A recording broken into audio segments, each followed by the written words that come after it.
gente, tudo bem com vocês? Meu nome é Thaíla, eu juro que li, e no vídeo de hoje a gente vai ter a resenha de um dos melhores contos que eu já li na minha vida, que é o conto Selvagem, do Wesley Vieira. Então já se inscreve no canal, deixa o like nesse vídeo, confere os links que estão aqui embaixo na descrição. Entre eles está o meu de afiliada da Amazon, comprando qualquer coisa por esse link, você ajuda muito o canal sem pagar nada mais por isso. Além, é claro, das minhas outras redes sociais, onde você tem acesso a mais conteúdo literário. Então é isso, vamos lá começar esse vídeo. Selvagem, como eu falei, é um conto nacional, ele faz parte dessa coletânea chamada Contar e Criar, então é um livro que está disponível em formato de e-book somente, e ele é muito barato. Eu comprei esse e-book porque um amigo meu recomendou, ele disse que leu e que achou incrível, que se emocionou bastante, então eu quis conhecer a história também, eu confiei na dica dele e foi uma das melhores coisas que eu já fiz, porque esse conto é muito bom. E eu também já tinha ouvido falar do conto pelo Vitor, do Geek Freak, se eu não me engano, o Vitor foi quem fez a capa. Eu tinha anotado pra me comprar o e-book na época do lançamento, só que aí acabou passando do sentido e eu esqueci completamente dele. E agora, nesse mês de junho, eu tive a oportunidade de finalmente lê-lo e é realmente, sim, uma verdadeira experiência, a palavra é essa. A gente acompanha aí um coiote de 9 anos correndo pela floresta. E logo em seguida você percebe que é uma metáfora, porque a gente é apresentado ao Hugo, que é o nosso protagonista. O protagonista do conto é uma criança. Toda a história é vista pelo olhar dele, então por isso as metáforas. Ele gostava muito dos coiotes, então ele comparava a sua vida, ele se comparava a um coiote. Ele na verdade dizia ser um animal híbrido, porque o pai dele era um coiote e a mãe dele era uma corça, porque ela era muito elegante. E aí logo no início nós já descobrimos que o Hugo ele mora somente com o pai, que a mãe dele morreu no dia do nascimento dele e que ele não tem um relacionamento muito bom com os avós maternos. E a gente acompanha esse início, esse coiote extremamente desesperado, tentando se esconder porque ele está sendo perseguido. E ele fica tentando arrumar forças para parar de fugir e lutar contra aquilo que está perseguindo ele, mas ele não consegue, então ele realmente só se esconde. E depois, como eu falei, a gente entra na história do Hugo. O Hugo ele tem 9 anos, ele mora com o pai. E aí a gente acompanha a forma como o Hugo vê o luto, porque ele não tem, de certa forma, nenhum apego específico pela mãe, porque ele nunca chegou a conhecer a mãe dele. Então ele ama a mãe dele pelo que contaram a ele. É aniversário da mãe dele, então eles têm essa tradição de sempre ir no túmulo, levando flores, o pai dele compra flores para eles irem.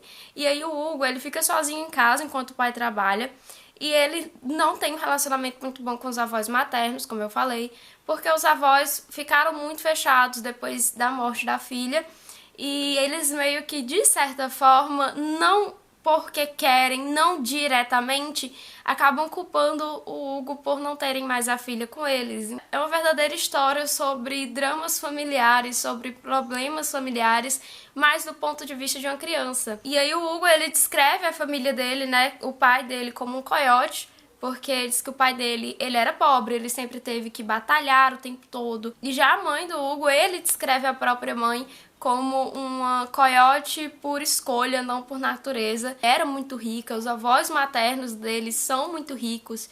E aí a gente tem de novo esse contraste, porque o Hugo ele mora em uma casa muito pequena com o pai, porque o pai dele continua pobre. A única coisa que ele tem contato ainda com os avós é uma vez por semana, eles vão lá jantar com os avós, e é sempre um jantar muito desconfortável, porque os avós não gostam do pai do Hugo, e é muito interessante ver o desenrolar dessa história, ver como eles vão tentando se ajustar a essa realidade. Eu acho assim que o primeiro impacto de verdade que eu tive com a história, quando o pai sai pro trabalho, o Hugo decide que ele vai, mesmo que o pai não goste disso, na casa dos avós.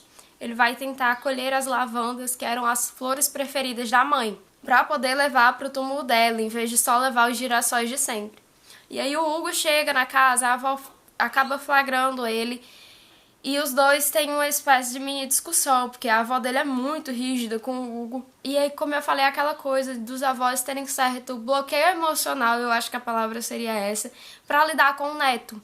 Porque é como se, mesmo que inconscientemente, eles acabassem culpando o neto pela morte da filha. Foi o primeiro impacto que eu tive, Porque é quando a gente descobre o que aconteceu com a mãe do Hugo e porque o próprio Hugo fala isso pra avó dele. O próprio Hugo pede desculpas por ter tirado a vida da filha dela. Apesar dela dizer que discorda, você vê que ela fica sem saber o que fazer, então é algo que eles têm que ir construindo juntos.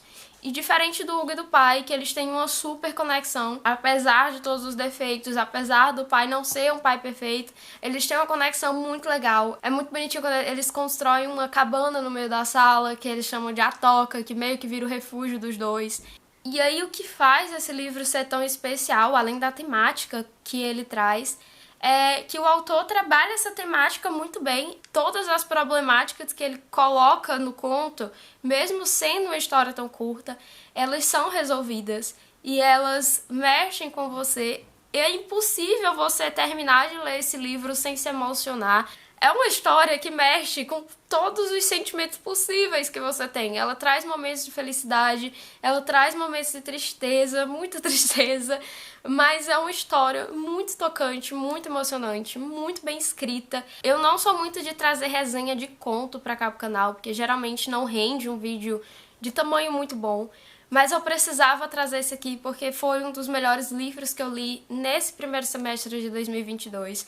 Foi um dos melhores contos, se não o melhor conto que eu já li na minha vida. E é uma história tão especial, você fica até sem palavras para descrever, na forma como ela mexe com seus sentimentos, mesmo que você nunca tenha passado por nada do que o livro traz.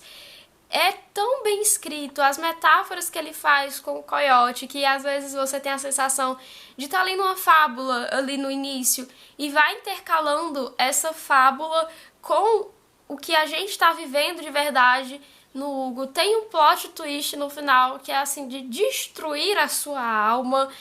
Então é um livro muito bom. Apesar de eu estar falando aqui que é um livro que vai te fazer chorar, como eu falei, ele é um verdadeiro misto de emoções. Então esse foi o vídeo de hoje, ficou mais curto porque era a resenha de um conto, né? Então não dava pra ficar muito extenso. Mas eu espero que vocês tenham gostado. Não se esqueça de se inscrever no canal e deixar o like nesse vídeo. Confere todos os links que estão aqui embaixo na descrição. Eu vejo vocês na próxima. Tchau!